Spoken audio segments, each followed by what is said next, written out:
السلام عليكم يا جماعة، ازيكم؟ عاملين ايه؟ وحشين. بعد النفسي انا على فكرة بتكلم اكني قاعد في البيت، يعني بتكلم معاكم اكني قاعدين مع بعض يعني على الاريكة يعني. بصوا يا جماعة، عشان ما نعطلكمش، احنا هنتكلم في مشكلة الميراث. طبعا دي هتيجي على قلوب ناس. يا جماعة الله يخليكم، الاخوات اللي بياكلوا ميراث اخواتهم حرام عليكم. في بعض الاماكن البنت ما بيدوهاش ميراث. هو انتوا بتتدخلوا في شرع ربنا يا عالم يا عالم. طب هتقابل ربنا تقول له ايه؟ ماشي، انت اللي كلت ورث اختك، هتقابل ربنا تقول له ايه؟ تقول له معلش اصل انا كنت طماع؟ هتقول له ايه؟ انتوا ليه دايما احنا عايزين نعيش الدنيا؟ هو انتوا متخيلين انتوا مش هتموتوا يا جماعه؟ الناس اللي بتاكل ورث غيرها. إيه؟ يعني انا عايش في مشكله، انا واحد من الناس عايش في مشكله واقولها لكم، لاني مهم. انا اخويا ليه ميراث، فهو عايز يورثه زي ما هو عايز. ما هو كده، يا ما تبقوش اخواتي. ليه ده؟ والله ده احنا بنحبك جدا، ما قطعنا ما بيكلمناش. ليه يا عم؟ ليه؟ لا اله الا الله، وهو ربنا مديله معاه. انتوا فاهمين ازاي؟ يقول لك يا تدوني الورث بالطريقه دي يا ماخدوش. طب ما هتاخده بالطريقه دي هتجير على حق غيرك. بس لو انت دخلت في دماغه، هو هيفتبي، هو شايف ان هو على حق، واخواتي مش شايفين ان هو على حق. طب تعالى نروح الازهر يحكم بينا. لا والله انا لازم اقول الكلام بالطريقه دي. يا ابني ما اخواتك مش هيقولوا بنفس طريقتك، هم ليهم وجهه نظر في الميراث. ليه؟ ليه بعد ما شبنا؟ ده احنا عشنا يا جماعه مع بعض سن صغير، ده احنا عشنا مع بعض ولعبنا مع بعض وكلنا مع بعض وضحكنا وعورنا بعضينا وضربنا بعضينا وزعلنا من بعض ومامتنا ضربتنا وعشنا ايام فيها قحرطه، يعني عشنا ايام صعبه كتير.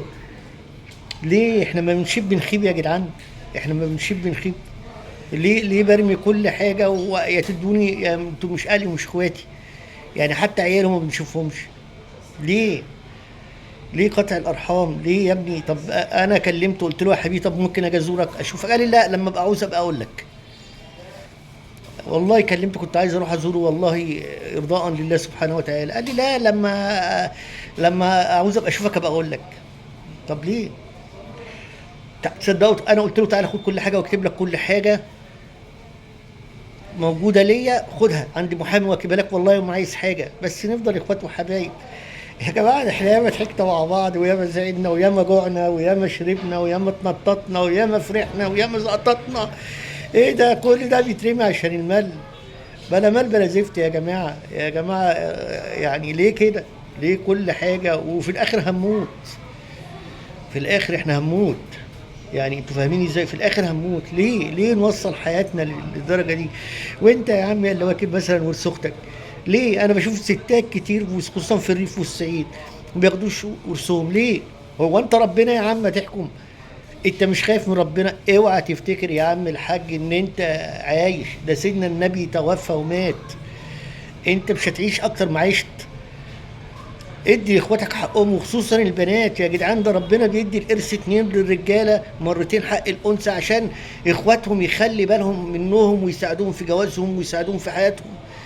انت كمان تاخد الحته الزياده اللي ربنا الارث اللي هي مره واحده للانثى؟ حرام يا جماعه. اكل الميراث ده هو بس. انت تخيل انت هتقابل ربنا وهتقعد تتكلم معاه هتقول له ايه؟ وياما ناس كلت ميراث وماتت وفي قبر. يا اخي ده ربنا بيسأل سؤال: وما لك فيما اتيت وفيما اسرفت؟ الملائكه بتسأل كده في القبر من 3 اسئله اللي بتسألهم. هترد تقول ايه؟ انت عندك رد؟ عندك كلام واضح تقوله مع ربنا؟ ولا انت اشتريت الدنيا بالاخره؟ يا عم ده احنا هنفضل في الاخره دي طول حياتنا بعد ما ربنا سبحانه وتعالى يشيء ان احنا نقوم.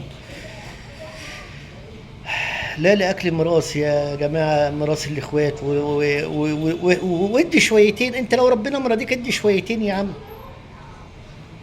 ادي شويتين لاخواتك يعني. لا اله الا الله يا جماعه. ده هنقول ايه لربنا؟ مع السلامه.